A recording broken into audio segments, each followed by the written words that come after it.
네, 우리 그러면은 말씀 전하겠습니다. 우리 함께 말씀 제목, 설교 제목 한번 읽어볼까요? 시작. 죄에 대하여 죽고 의에 대하여 사는 다시 시작. 죄에 대하여 죽고 의에 대하여 사는 우리. 네, 오늘은 조금 무거운 질문으로 설교를 시작하고자 합니다. 우리는 왜 죄를 짓고 그 죄를 반복하는 걸까요? 살다 보면 기쁜 일만 있는 것이 아니라 슬프고 고통스러울 때가 참 많잖아요. 근데 이 모든 고통과 슬픔은 사실 죄 때문에 옵니다. 이 죄로 인해 어두워진 이 세상, 솔직히 말해서 그다지 살만한 세상이 아니에요. 그래서 많은 전문가들도, 많은 심리학자들도 이렇게 말합니다. Life is suffering이라고 말해요. 인생은 고통이다 라고 말을 하죠. 이것에 여러분들은 지금 당장 동의하지 못하는 친구들도 있을 거예요. 천진난만하게 별 생각 없이 그냥 10대를 즐기고 있는 친구들도 있을지 모르겠습니다. 근데 20대, 30대, 40대 시간이 지나면 지날수록 점점 무거워져요. 아, 고통이구나. 아, 인생은 정말 버겁구나 하는 생각을 점점 하게 됩니다. 여러분들도 곧 느끼게 되실 거예요. 그렇다면 왜 하나님은 이 죄 많은 세상에 우리를 태어나게 하시고 이 세상을 살게 하시는 걸까요? 하필이면 왜? 어차피 우리가 예수님의 은혜 구원을 받았다면, 하나님의 자녀가 되었다면 그냥 지금 당장 죄가 없고 슬픔과 고통이 없는 그 하나님의 나라에 바로 그냥 직행하게 하시면 안 되나? 왜 꼭 세상을 경유하게 하시는 거지? 그냥 바로 직행할 수 있는 열차를 타게 하시면 안 되는 걸까? 라는 생각 한 번쯤만 하셨을 거예요. 왜 하필 이 세상에 남아서 고생하게 하시는 걸까? 이런 생각 해보셨나요? 무거운 질문이지만 우리에게 꼭 필요한 질문이라고 생각합니다. 다시 한번 물어보겠습니다. 여러분, 무엇 때문에 사세요? 구원을 받았으면 당장 하나님 나라 가면 되지 왜 이 세상에 남아서 살아가려고 하세요? 오늘 이 시간을 통해서 이 질문에 대한 답을 여러분 스스로가 한 사람 한 사람이 얻게 되길 소망합니다. 오늘 본문 말씀에서 사도 바울은 예수님을 만나 변화된 나, 이 예수님을 만나 변화된 나라는 존재가 과연 어떤 존재인지를 말씀하고 있어요. 자, 우리가 세 가지를 통해서 예수님을 만나서 변화된 나, 내가 어떤 존재인지를 찾아보려고 하는데, 살펴보려고 하는데 한번 따라해 보겠습니다. 첫째, 나는 예수님과 함께 한 몸이 되었다. 자, 따라해 보세요. 나는 예수님과 네, 지금 나는 예수님과 함께 한 몸이 되었다. 두 번째, 나는 죄에 대하여 죽었다. 세 번째, 나는 하나님께 대하여 살았다. 이렇게 세 가지를 가지고 나 자신이 어떤 존재인지를 알아갔으면 좋겠습니다. 이 말씀을 통해 우리가 왜 이 땅에 살아가야 하며 그리고 또 어떻게 살아야 하는지를 깨닫는 은혜가 있기를 소망해요. 우리 첫 번째, 나는 예수님과 함께 한 몸이 되었습니다. 함께 5절 말씀을 읽어보겠습니다. 성경책 혹시 가져온 친구들은 덮지 말아주세요. 성경책 덮지 말고 계속 펼쳐 읽었으면 좋겠어요. 자, 로마서 6장 5절이죠. 다시 한번. 주연이도 펼쳐서 성경 있으니까. 자, 로마서 6장 5절입니다. 5절 말씀 읽어볼까요? 시작. 우리가 그의 죽으심과 같은 모양으로 연합한 자가 되었으면 또한 그의 부활과 같은 모양으로 연합한 자도 되리라. 무슨 말인지 아시겠나요? 저도 사실 무슨 말인지 잘 모르겠어서 계속 묵상을 했어요. 그리고 여러분들에게 좀 좋게 잘 전달하기 위해서 쉬운 성경 번역을 가져왔습니다. PPT 한번 띄워주시면 쉬운 성경 번역이 있어요. 두 번째 PPT일 겁니다. 한번 띄워주시기 바랍니다. 네, 이 다음 거요. 네, 우리 함께 한번 윤희가 한번 읽어주세요. 우리가 그리스도와 연합하여 그분의 죽음을 참여하였다면 그분과 연합하여 그분의 부활에도 참여할 것이 확실합니다. 네, 여기서 보면 5절을 보면은 연합하다라는 말이 나와요. 이 연합하다라는 말이 제대로 이해가 안 되면은 쉬운 성경을 읽거나 아니면 더 쉬운 성경, 뭐 정말 제일 쉬운 성경 이런 번역본이 있다 할지라도 이해가 안 될 거예요. 넘어가지가 않아져요. 이 연합하다라는 동사가 뭘까? 이 단어의 뜻이 뭔지를 보니까 유기적으로 결합되다라는 말이에요. 유기적으로 결합되다. 이 말이 오히려 더 어려운 것 같아요. 연합하다가 차라리 난 것 같죠? 이 유기적으로 결합된다는 말이 좀 어렵죠? 좀 쉽게 이해할 수 있도록 예를 들어볼게요. 한번 다음 PPT로 넘겨주시겠어요? 자, 이게 뭐 하는 걸까요? 한번 우리 학생들이 한번 맞춰보세요. 우리 진호 뭐 하는 것 같아 이거? 처음 봤어? 그럼 주영이 홍주영 처음 봤지 이런 거. 태연이 모르겠어? 우리 뒤에 전주영 주영이 모르겠어? 그렇지. 이런 걸 잘 몰라요. 그렇죠? 알려고 하지 않으면 모르는 그런 분야입니다. 이게 뭐냐면 접목이라는 거예요. 접목. 들어봤어요? 접목. 나무와 나무를 이어 붙이는 거예요. 접목이 뭔지 아는 친구들이 없는 것 같아서 이 접목은 어떤 나무에 다른 줄기를 이어 붙이는 걸 말합니다. 예를 들어서 이런 거예요. 자, 한번 보세요. 이 나무는 이걸 1번 나무라고 할게요. 이 1번 나무는 뿌리가 엄청 강하고 튼튼해요. 그래서 자양분을 엄청 쉽게 쫙쫙 빨아들입니다. 근데 이 2번 나무는 뭐냐면 나무의 뿌리가 약해요. 그래서 이 나무의 뿌리가 자양분을 제대로 빨아들이지 못하기 때문에 비실비실합니다. 열매가 제대로 맺히지가 않아요. 그런데 나는 이 2번 나무의 열매를 먹고 싶어. 그러니까 이 1번 나무의 가지를 베어내고 2번 나무의 가지를 여기다 붙이는 거예요. 그럼 어떻게 될까요? 1번 나무의 뿌리에서 자양분이 올라오는데 2번 나무의 열매가 맺혀지는 거예요. 좀 이해가 되나요? 이해됐다. 한번 손 들어주세요. 이해됐다. 그래도 이해가 좀 됐네요. 다행입니다. 설명이 그렇게 어렵지 않았던 것 같아요. 그럼 2번 나무의 가지를 잘라서 1번 나무의 몸통에 붙이면 1번 나무는 뿌리로 쫙쫙 자양분을 빨아들여요. 그런 다음에 2번 나무의 그 가지, 이어 붙인 그 가지에다가 자양분을 쫙 보내줍니다. 그럼 2번 나무는 그 자양분을 받아서 자신의 열매를 맺는 거죠. 예를 들어 이렇게도 될 수 있어요. 감나무에다가 포도나무를 접붙일 수도 있어요. 사실 그게 쉽지는 않은 일이지만 그렇게 접붙이면 뭐가 열리죠? 감도나무, 포감나무 이런 거 아닙니다. 그냥 포도가 열려요. 무슨 말인지 알겠죠? 이 외에도 여러 가지 이유 때문에 접목을 하는데 다음 영상 한번 보겠습니다. 영상을 한번 시청해 볼게요. 짧은 영상이지만 이게 접목한 겁니다. 노래가 이상한 건 이해해 주세요. 네.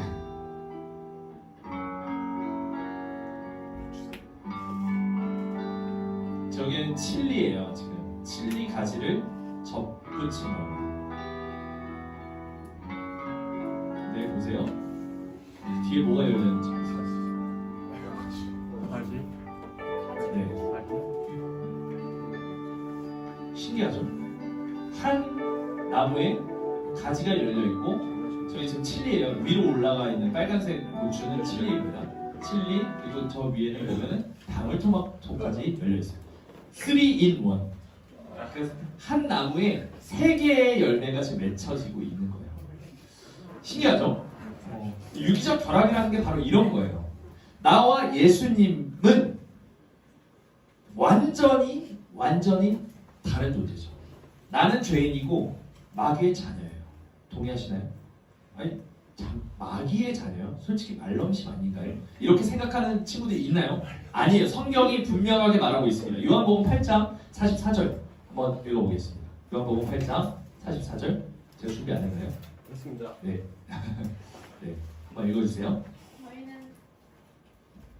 너희는 너의 아비 마귀에게서 났으니 너희 아비의 육신대로 너희도 행하고자 하느니라. 네, 지금 예수님이 좀 너무하신 거 아닌가 이런 생각도 들죠. 너희 아빠는 누구다? 사탄 마귀. 이거 지금 우리한테 말하고 있는 겁니다. 제자들에게. 알았지, 주연아?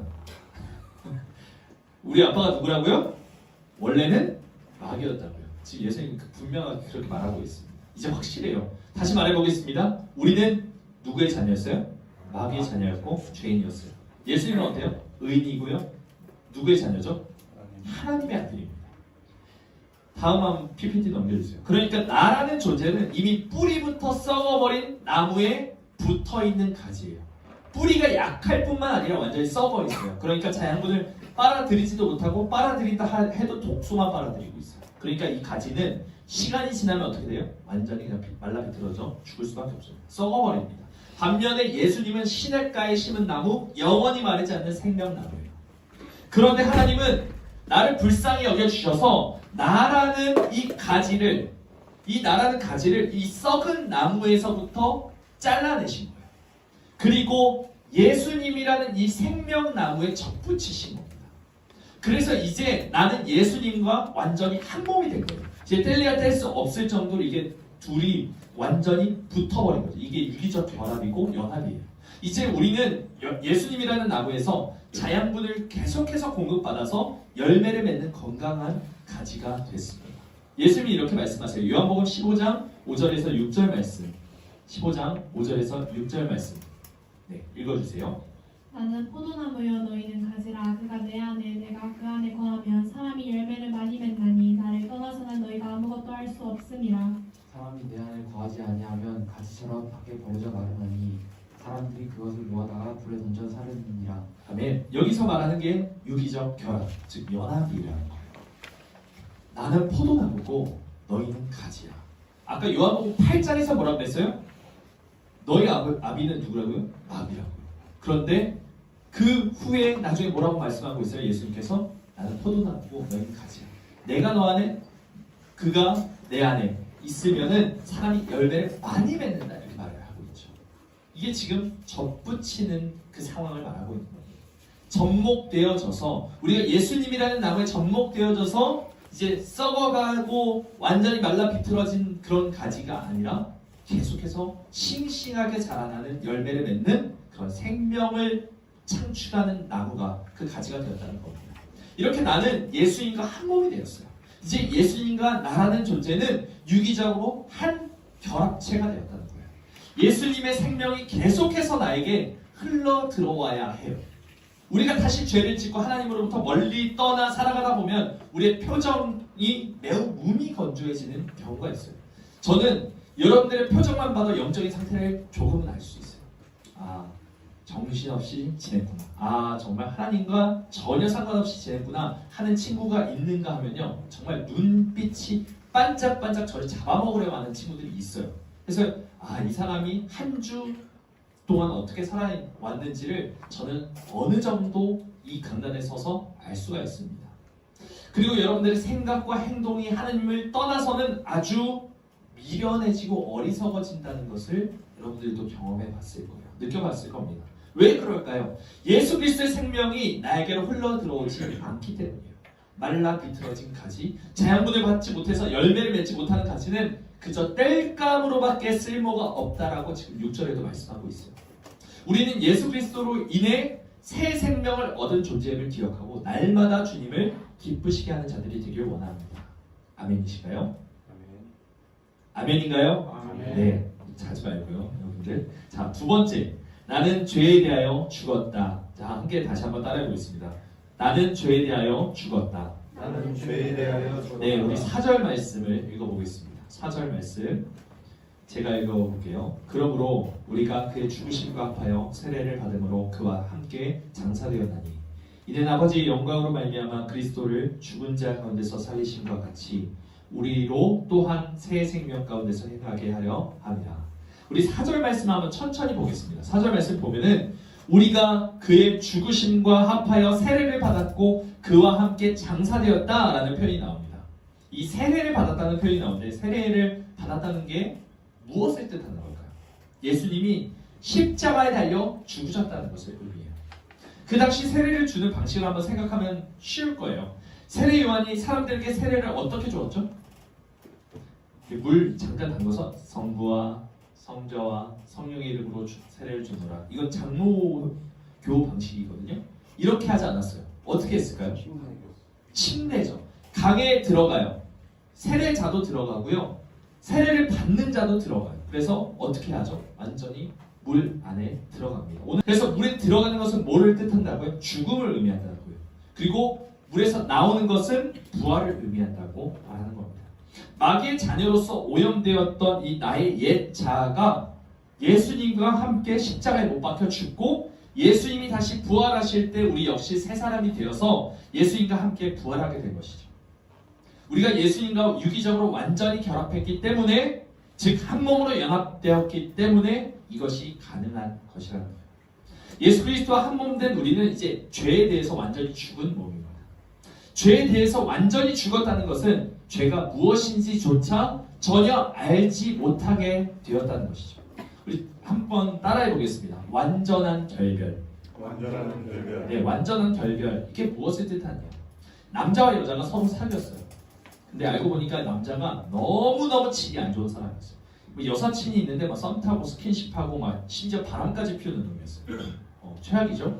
여자친구는 어떻게 해야 되겠어요? 계속해서 예전에 친밀했기 때문에 계속해서 붙잡아요? 그냥 내가 한 번 더 용서해줄게. 또 바람 피워. 또 한 번 용서해줄게. 계속 이러고 있어야 되나요? 미련이 남았으니 계속 만나줘야 되나요? 어떻게 생각해요? 윤희야 어떻게 생각해? 나에게 제대로 트라우마를 남긴 이 놈에게 계속 여지를 주면서 질질 끌고 있는 것이 가랑키나요? 아니죠. 그렇게 하면 안 됩니다. 헤어지되 완전히 선을 그어야 되죠. 완전한 결별을 선언해야 한다는 거예요. 죄라는 존재가 딱 그래요. 죄는 나를 갉아먹어요. 나를 죽이는 존재입니다. 나라는 가지를 하나님으로부터 떨어져 나가게 만들어서 말라 비틀어져 죽게 만드는 존재예요. 그런데 그 죄가 너무 익숙하고 친숙한 나머지 그 죄를 계속 허용하는 건 자살행위죠. 하지만 여러분도 알다시피 죄를 끊는 게 어때요? 쉬워요? 그렇지 않죠. 완전히 결별하는 것이 가능할까요? 이 세상을 사는 동안은 불가능합니다. 왜냐하면 나라는 존재 자체가 죄 가운데 태어났기 때문이에요. 죄가 너무 익숙하죠. 죄를 지으면 어때요? 기분이 좋아요. 쾌락이 있습니다. 하나님이 이렇게 살아야 하는데 저렇게 해야 한다. 저건 하지 말아야 한다. 이런 것들 안 들려요. 그렇게 살고 싶지 않아요. 그 말을 듣기 싫고 그냥 내 마음대로 내 뜻대로 살고 싶은 것, 이것이 바로 죄성이 있는 죄인인 나의 본능이라는 거예요. 이 죄성은 내가 실제로 목숨이 끊어지기 전까지는 계속해서 나를 붙들고 늘어질 거예요. 끊임없이 나를 괴롭힐 겁니다. 하지만 오늘 성경 말씀 우리에게 이렇게 말씀하세요. 로마서 6장 11절 말씀입니다. 11절 말씀 우리 함께 읽어보겠습니다. 11절 시작. 이와 같이 너희도 너희 자신을 죄에 대하여는 죽은 자요 그리스도 예수 안에서 하나님께 대하여는 살아있는 자로 여길지어다. 여길지어다. 이 여길지어다가 이것이 핵심입니다. 그렇게 여기면서 살아가야 한다라고 말하고 있어요. 우리가 죽으면 언젠가 다시 부활해요. 반드시 부활하게 됩니다. 여러분 믿으세요. 그때는 우리가 정말로 죄에 대해서 완전히 죽은, 완전히 자유로운, 다시 말해서 죄와 완전히 결별한 부활의 몸으로 다시 태어나게 될 거예요.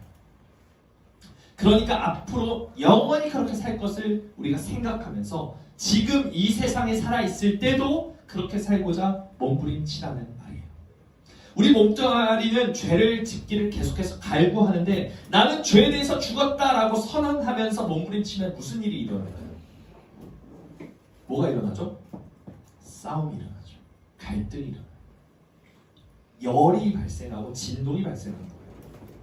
가만히 있으면 떠내려가죠. 물고기가 가만히 죽은 물고기를 생각해보세요. 그냥 떠내려갑니다. 살아있는 물고기만이 물을 거슬러 올라가요. 우리가 죄를 짓기를 계속해서 거부하면 힘들어요. 열이 발생하고 충돌이 발생하고 진동이 발생합니다. 근데 그것이 당연합니다. 그렇게 살아야 돼요. 여러분들 가만히 계시면 죽어요. 다시 한번 남친 여친 아까 그 예를 들어볼게요. 자, 결별했으니 이제 전남친 됐어요. 진짜 결별했어요. 그런데 이 전남친이 진짜 질이 안 좋아요. 그래서 자기가 한 일을 생각하지 않고 계속 바짓가랑이 자꾸 늘어져요. 그래서 완전히 결별을 선언하고 없는 사람 취급하면서 새 삶을 살아가려고 하는데 진짜 한 번만 용서해달라고. 진짜 왜 그러냐 한 번만 제발 한 번만 받아달라고. 진짜 이랬다고 생각해보세요. 이러면서 쌩때를 부리면 어떻게 할 거예요? 진짜 진상이죠. 근데 나는 절대로 받아줄 생각이 이제 다시는 없어요. 추호도 없습니다. 아니 이 사람은 정말 내 인생에 있어서 정말 백해무익, 완전히 없는 사람이에요. 그럼 어떻게 될까요? 계속 신랑이라면서 내 바지가랑이 자꾸 늘어져요. 얘는 계속 매달리고 나는 떼어내요. 그럼 어떻게 되죠? 이 피곤한 짓을 계속 해야 한다는 거예요. 끊임없는 싸움과 갈등이 연속이죠. 이놈이 죽지 않는 이상 나는 이 놈과 계속해서 싸워야 한다는 거예요. 이것이 바로 우리의 삶이라는 거죠. 죄와 싸운다는 것은 결코 쉽지가 않아요. 끈덕지게 잡고 늘어지는 이 죄를 뿌리치고 하나님의 말씀대로 순종하기를 다짐하는 그 자리는 언제나 처절할 수밖에 없어요. 예수님께서 십자가에 달리시기 전에 겟세마네 언덕에서 기도하셨던 그 모습을 한번 생각해 보세요. 땀방울이 핏방울이 될 지경까지 몸부림치신 그 예수님. 예수님이 그때 하신 말씀이 뭐예요? 누가복음 22장 41절 말씀. 뭐라고 말씀하시죠? 있나요? 네, 누가복음 22장 42절 말씀. 없으면 제가 읽어드릴게요. 아버지여, 만일 아버지의 뜻이거든 이 잔을 내게서 옮기시옵소서. 그러나 내 원대로 마시옵고 누구의 원대로? 아버지의 원대로 되기를 원하나이다. 내가 원하는 것이 아니라 아버지 하나님께서 원하시는 것을 택하는 것. 이것이 바로 우리가 본받아야 할 예수 그리스도의 모습이고 우리의 삶의 모습이 되어야 한다는 겁니다. 마지막으로 세 번째, 함께 따라해 보겠습니다. 나는 하나님께 대하여 살았다. 다시 나는 하나님께 대하여 살았다. 우리는 모두 예수 그리스도와 한 몸으로 연합했어요. 이제 유기적 결합체가 됐죠. 그래서 하나님께 대하여 산 몸이 되었습니다. 함께 10절과 11절을 읽어보겠습니다. 10절 11절 시작. 그가 죽으심은 죄에 대하여 단번에 죽으심이요 그가 살아계심은 하나님께 대하여 살아계심이니 이와 같이 너희도 너희 자신을 죄에 대하여는 죽은 자요 그리스도 예수 안에서 하나님께 대하여는 살아있는 자로 여길지어다. 아멘. 이 말씀처럼 우리는 죽었고 우리는 살아났어요. 우리는 죽었고 우리는 살아났어요. 예수 그리스도와 한 몸이 돼서 죄에 대해서 죽은 우리, 이제 우리는 부활하신 예수 그리스도와 함께 오직 하나님을 위해 사는 삶을 살아갈 수 있게 된 거예요. 하나님께 대하여 살아있는 자, 이게 무슨 말이냐면 하나님을 위해 살아가는 사람이라는 뜻입니다. 지금껏 우리는 나를 위해 내 욕망을 채우기 위해 살았죠.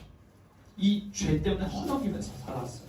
이것이 죄에 대해 살았던 옛 삶이라는 거예요. 올드 라이프죠. 하지만 이제는 달라요. 이제 나는 나를 위해 살지 않으며 오직 하나님을 위해 사는 존재로 다시 지음받았어요. 예수님이 십자가 위에서 그토록 처절하게 죽음을 당하실 이유가 어디에 있어요? 예수님 무슨 죄가 있다?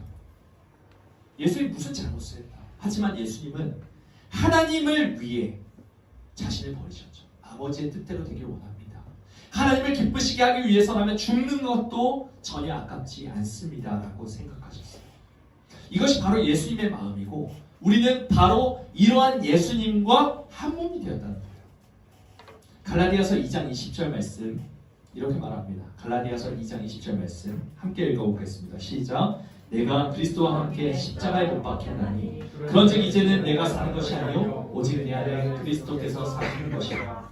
이제 내가 육체 가운데 사는 것은 나를 사랑하사 나를 위하여 자기 자신을 버리신 하나님의 아들을 믿는 믿음 안에서 사는 것이고. 우리 다시 한번 읽어보겠습니다. 시작. 내가 그리스도와 함께 십자가에 못 박혔나니 그런즉 이제는 내가 사는 것이 아니요 오직 내 안에 그리스도께서 사시는 것이라. 이제 내가 육체 가운데 사는 것은 나를 사랑하사 나를 위하여 자기 자신을 버리신 하나님의 아들을 믿는 믿음 안에서 사는 것이라. 아멘. 내 안에 살아가시는 분은 바로 나를 위해 목숨을 버리신 예수님이에요.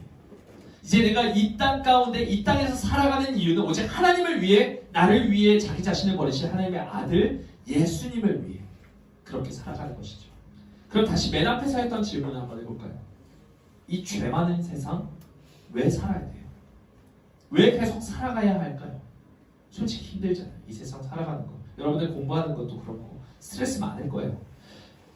그냥 앞으로는 더 많아질 겁니다. 근데 왜 이 고통 많은 세상, 슬픔 많은 세상, 염려 많고 두려움 많은 이 세상을 계속해서 살아가야 할 이유가 우리에게 무엇인가요? 하나님은 왜 우리더러 이 고통과 슬픔 많은 세상 가운데서 계속 살아가라라고 말씀하고 계시나요? 예수님이 이 죄 많은 세상에서 사셨기 때문이에요. 예수님이 세상의 모든 고통과 슬픔을 다 떠안고 사셨기 때문이에요. 예수님이 이 죄 많은 세상에서 사신 단 하나의 이유 무엇인가요? 세상의 모든 고통과 슬픔을 다 떠안으신 이유, 그 단 하나의 이유가 무엇인가요? 날 살리시기 위해서잖아요. 그러니까 이제는 우리가 예수님의 뒤를 따라야 합니다. 그래서 죽어가는 영혼들을 위해, 내 주변에 있는 예수님을 안 믿는 사람들, 죽어가는 나뭇가지처럼 말라 비틀어져가는 그 땔감과도 같은 그 나뭇가지를 위해서 이 사람들을 접목시켜 달라고 우리가 기도해야 하고 그들에게 복음을 전해야 한다는 거죠. 우리가 세상은 속으로 들어가야 돼요. 고통과 슬픔을 떠안고 살아가야 합니다.